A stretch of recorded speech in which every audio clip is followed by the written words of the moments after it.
రామ అని రాసి నీటిలో వేయడం వల్ల ఆ రాయి పైకి తేలుతూ ఉంది. ఇదంతా చూస్తున్న శ్రీరాముడికి తన పేరు రాసిన రాయి తేలుతూ ఉంది కదా, తానే రాయి వేస్తే అనే ఆలోచన వచ్చింది.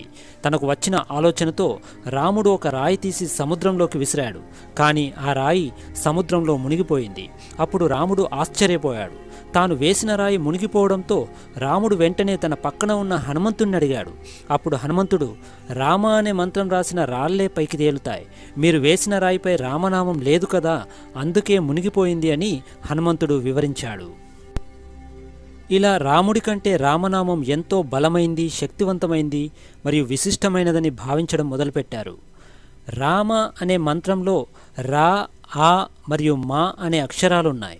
రా అంటే అగ్ని, ఆ అంటే సూర్యుడు, మా అంటే చంద్రుడు అని అర్థం. అంటే రామ అనే మంత్రంలో ఈ లోకానికి మూలమైన 3 శక్తులున్నాయని తెలుస్తుంది.